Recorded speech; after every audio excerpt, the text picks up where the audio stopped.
army drove across the French frontier into Belgium, and 1 day later liberated its capital, Brussels. Now, the British were just 100 miles from the Ruhr, Germany's industrial heartland, and the Americans were just 70 miles from the River Rhine. Although the Allied advance since D-Day had been spectacular, it had caused serious supply problems. Every ton of fuel and ammunition had to travel hundreds of miles from the original landing sites, and Cherbourg, the only port as yet operational, was right back in Normandy.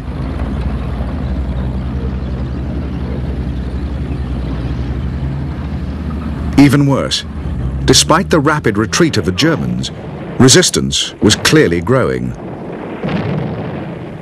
As the battle raged closer and closer to the Reich's frontier, the defenders would become ever more determined.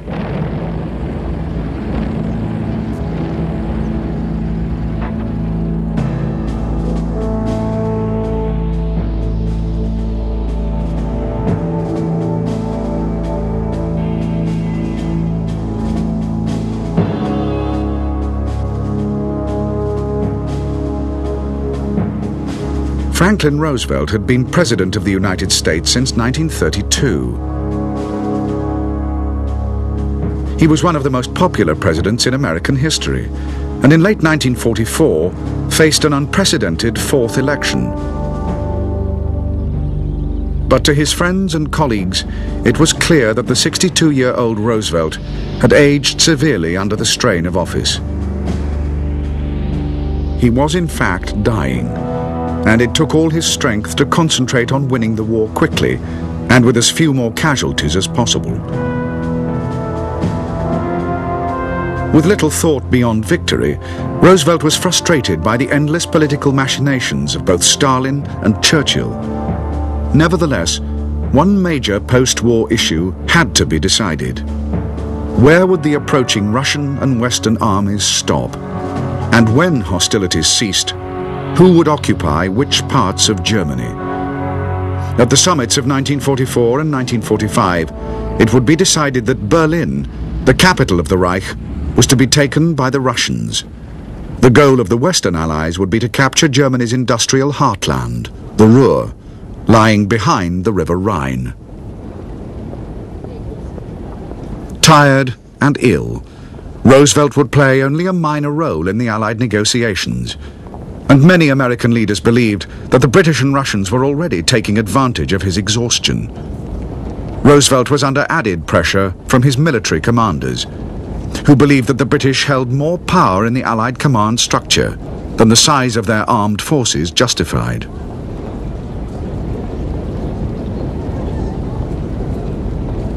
A rift was growing between the British and Americans that now seriously threatened the very existence of the Western Alliance. In the midst of increasing acrimony, Roosevelt tried his utmost to bolster the alliance by careful diplomacy. The president remained convinced that the preservation of the special relationship between Britain and America was the only way to ensure the fastest possible defeat of the Third Reich.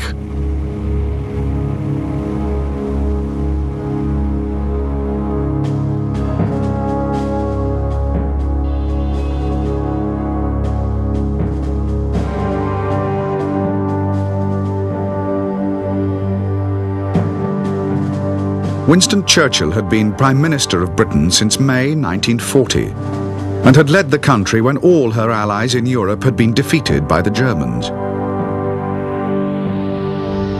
He had gone on to lead Britain through a massive German bombing campaign and a threatened invasion. Churchill had steadfastly refused to surrender or negotiate with Germany and had launched aggressive campaigns in North Africa and the Balkans before the American entry into the war in 1941. Once the United States had declared war on Germany and had lent its vast industrial and military resources to the defeat of Hitler, Britain's influence on the conduct of the war was inevitably threatened.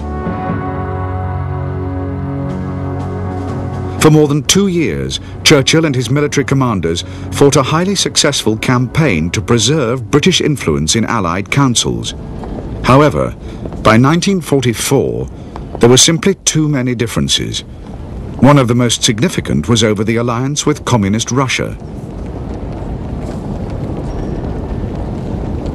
Winston Churchill was, and always had been, deeply suspicious of Stalin's Soviet Union. Already the advancing Red Army had liberated countries not formally under communist control, and Churchill believed that Stalin had sinister plans for these nations after the war. He was deeply frustrated by the lack of American support in attempting to limit Soviet ambitions. But Roosevelt would not be swayed by any considerations that could affect how soon the war was won. Churchill understood that there were strong anti-British pressures on Roosevelt, and although determined to limit Russian post-war influence in Europe, he could not press his case too hard with the Americans. There was another equally important constraint on Churchill. Great Britain faced bankruptcy and desperately needed to end the war. As a result, Churchill was reluctantly forced to acknowledge that post-war interests would have to be set aside, and that it would be the Americans who determined how the Allies would fight the last battle in Western Europe.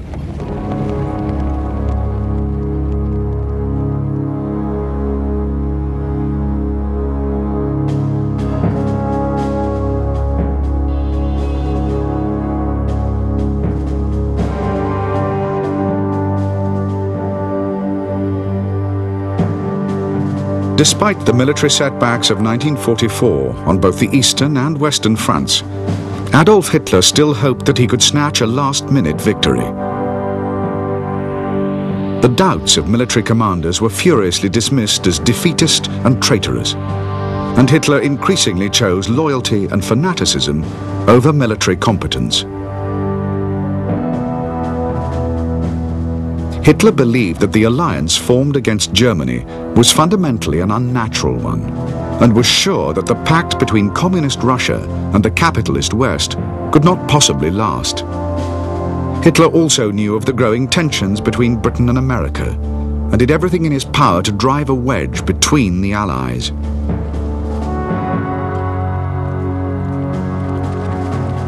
The Führer believed that to destroy the Western alliance, the Wehrmacht and Luftwaffe had to inflict such terrible casualties on the Americans in particular that they would become too demoralized to fight on. The British would be unable to win victory alone and would be forced to come to terms. With the war in the West over, Hitler could then transfer all his forces to the Eastern Front and defeat the Red Army. To this end, Hitler ordered his Wehrmacht to hold firm at all costs. They were never to give ground, and they were never to surrender.